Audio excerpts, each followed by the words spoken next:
विमान हादसा जो हुआ है उसकी हम एक बार जानकारी दे दें दर्शकों को कि ये क्रैश कैसे हुआ, उसके बाद फिर वापस लौटते हैं हम विनोद सर के पास। तो देखिए, बड़ी खबर यही है कि अजीत पवार का निधन हुआ है इस विमान हादसे में। एक बार ग्राफिक्स के माध्यम से, बिग वॉल के माध्यम से जरा देखते हैं कि हुआ क्या। तो विमान की बात करें तो प्राइवेट चार्टर प्लेन था ये जो क्रैश हुआ है। इसकी क्षमता 8 सीटर यानी 8 लोग इसमें एक साथ यात्रा कर सकते हैं। क्रैश कहां हुआ समीर? तो वहीं यानी जो उनका कर्म जन्म क्षेत्र बारामती, वहीं पर ये प्लेन क्रैश हुआ है। जी हां, और बारामती में एक चुनावी सभा को उन्हें संबोधित करना था और इसलिए वो निकले थे मुंबई से बारामती के लिए। और हादसा जो है वो कब हुआ है? लैंडिंग के वक्त हुआ है, ये बताया जा रहा है। और ये प्रत्यक्षदर्शियों के मुताबिक ये जानकारी सामने आई है कि उन्होंने हवा में देखा एक आग का गोला बन चुका था ये विमान। इसलिए आशंका इस बात की जताई जा रही है कि हवा में ही ये विमान हादसे का शिकार हो गया था। लैंडिंग के वक्त ये हादसा हुआ और ये हादसा कितना भयानक था जिसका आप अंदाजा लगा सकते हैं घटना स्थल से जो तस्वीरें सामने आई हैं उसको देखकर। ये देखिए, ये तस्वीर है उसी क्रैश साइट की जहां पर ये विमान क्रैश होता है। अब सबसे पहले तो आप एक चीज समझिए कि ये विमान है और उसका मलबा आप देखिए कितने रेडियस तक, कितनी दूरी तक फैला हुआ है। धुआं उठता दिखाई दे रहा है। रेस्क्यू टीम पहुंची है, तब तक आग भी लगी हुई थी और तब तक बड़े क्षेत्र में, बड़े इलाके तक मलबा फैला हुआ था। मतलब समझा जा सकता है कि जब भी विमान क्रैश हुआ होगा समीर, बहुत बुरी तरह से हिट हुआ होगा और ऐसे में कोई भी चीज या कोई भी व्यक्ति उसके बचने की संभावना सही बात है रवि। और ये इलाका जो है ये काफी दुर्गम इलाका है, सह्याद्री की पहाड़ियों वाला ये इलाका है जहां पर ये विमान क्रैश हुआ है। इसलिए जो रेस्क्यू ऑपरेशन है यहां पर इस एरिया में शुरू करने में वक्त लगता है। यहां तक पहुंचने में रेस्क्यू टीम को वक्त लगा, लेकिन उससे पहले जो आम लोग थे, इस इलाके में रहने वाले लोग थे, उन्होंने जब इस हादसे के बारे में सुना, देखा, तो वो फौरन वहां पर पहुंचे और जो शुरुआती रेस्क्यू ऑपरेशन है वो उनकी तरफ से शुरू किया गया। लेकिन सबसे ज्यादा चौंकाने वाली बात यह है कि इस विमान क्रैश के बारे में कि यह क्रैश इस तरह से हुआ है कि नीचे आते आते विमान कई टुकड़ों में बढ़ चुका था और नजर आ रहा था तो सिर्फ हर तरफ आग और धुएं का गुबार। ऐसे में किसी को बचा पाना बहुत मुश्किल था और विमान हादसे की जो पहली तस्वीरें सामने आई थी उसे देखकर सीधे तौर पर यह अंदेशा हो रहा था, यह आशंका व्यक्त की जा रही थी और हुआ भी ऐसा ही। समीर, 2 तस्वीरें हैं।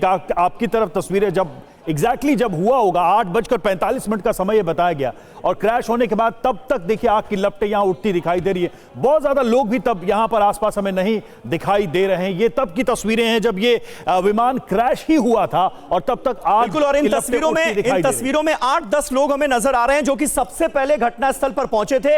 और अगर आप नजर डालेंगे तो ज्यादातर लोग अपने मोबाइल फोन पर बात करते हुए नजर आ रहे हैं। घटना की सूचना पुलिस और प्रशासन को देने की कोशिश की गई है वहां पर मौजूद लोगों की तरफ से, लेकिन घटनास्थल की तस्वीरें साफ तौर पर बता रही हैं कि कोई चाह कर भी कुछ कर नहीं पाया होगा रवि। जिस तरह की तस्वीरें, जिस तरह से विमान टुकड़े टुकड़े हो चुका है, आग लगी हुई है, धुएं का गुबार सीधे तौर पर नजर आ रहा है। अब जरा दूसरी तस्वीर पर भी गौर करिए। लगता है कि कुछ समय के बाद की तस्वीरें, जब पूरी टीम यहां पहुंची, पुलिस प्रशासन, एम्बुलेंस, और वहां से जो कुछ भी रिकवर हुआ, जो लोग भी उस समय घायल थे, उस समय जो घायल थे उन लोगों को यहां से निकाला गया। हालांकि जो जानकारी हम आपको दे ही रहे हैं कि दुखद है ये घटना। अजीत पवार समेत 5 जो लोग थे उनकी मौत हो गई इस प्लेन क्रैश में, कोई बचा नहीं है।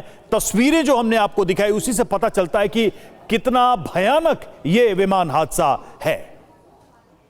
बिल्कुल, और ये 4 तस्वीरें इस वक्त आपके सामने हैं, किस तरह से विमान में क्रैश होने के बाद आग लगी है। आप देख सकते हैं तस्वीरों में विमान का मलबा पहली तस्वीर में आपको नजर आ रहा है और चारों तरफ, क्योंकि कुछ देर बाद रेस्क्यू टीम वहां पर पहुंच चुकी थी, लेकिन अजीत पवार को और उनके साथ मौजूद 4 और लोगों को बचाया नहीं जा सका। ये तस्वीरें साफ तौर पर दिल दहला देने वाली तस्वीरें हैं। महाराष्ट्र के डिप्टी सीएम अजीत पवार हमारे बीच नहीं रहे और थोड़ी देर पहले हमारे संवाददाता जयप्रकाश सिंह ने हमें यह जानकारी दी है कि मुख्यमंत्री देवेंद्र फडणवीस और डिप्टी सीएम एकनाथ शिंदे भी बारामती के लिए रवाना हो रहे हैं। जयप्रकाश हमारे साथ एक बार फिर जुड़ चुके हैं। जयप्रकाश, और क्या जानकारी मिल रही है, क्या अपडेट है घटना स्थल को लेकर? क्या कोई वहां पर पहुंचा है, कोई बड़ा नेता?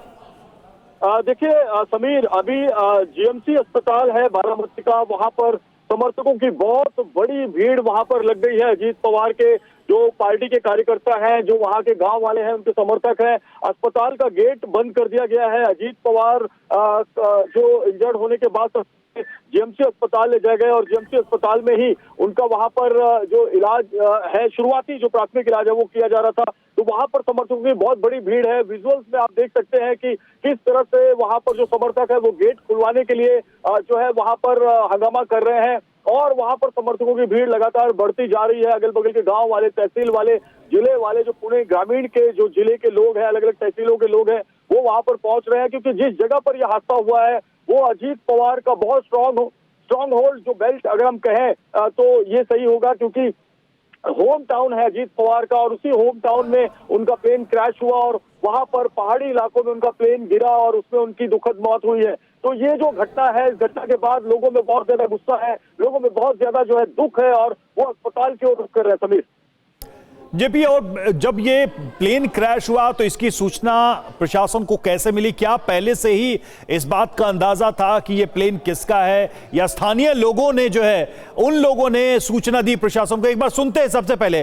पूरा एक नीचे आ रहा था, ट्रैप पे आ रहा था, ट्रैप के नजदीक एक 100 फुट से नजदीक आके गिर गया है।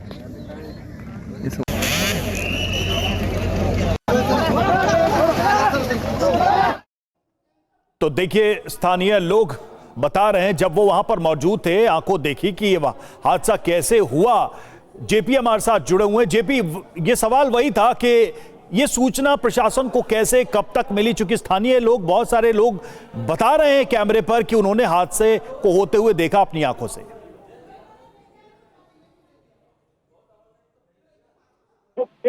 पर गिरा है, बहुत ओपन पहाड़ी इलाका है और सह्याद्री का ये जो पहाड़ी इलाका है वहां पर ये जब प्लेन गिरा है तो दूर तक इसकी जो विजिबिलिटी है, दूर तक जो विजुअल है वो लोगों ने देखा। जो गांव वाले हैं, आसपास के जो पहाड़ी इलाकों में रहते हैं, जो वहां के बाजार के जो बाजार में काम करने वाले लोग हैं, वो सब लोग जो है वो दूर से देखे तो गिरता हुआ जो है उन्हें प्लेन नजर आया और गिरने के बाद एक जैसे ज्वालामुखी फटती है, एक बड़ा आग का गोला जो है वो उन्हें वहां पर दिखाई दिया। सब उसी ओर भागे और भागते भागते लोग अपने लोगों को फोन करते रहे कि वहां पर इतनी बड़ी दुर्घटना, इतना बड़ा एक्सीडेंट हो गया है। और वहां पर पहुंचने के बाद जो गांव वाले हैं उन्होंने सबसे पहले प्राथमिक जो आज कार्य का काम शुरू किया। तब तक वहां पुलिस नहीं पहुंची थी, फायर ब्रिगेड नहीं पहुंची थी, लेकिन गांव वालों ने मिलकर सबसे पहले कोशिश की कि इस हादसे में अगर किसी को बचाया जा सके तो तुरंत उन्हें बाहर निकालकर उन्हें प्राथमिक उपचार केंद्र तक पहुंचाया जा सके। आपको पता है समीर, वहां पर जो है अगल बगल में अस्पताल जो है पहाड़ी इलाकों में नहीं होते हैं, प्राथमिक उपचार केंद्र होते हैं और प्राथमिक उपचार केंद्र तक पहुंचने के लिए भी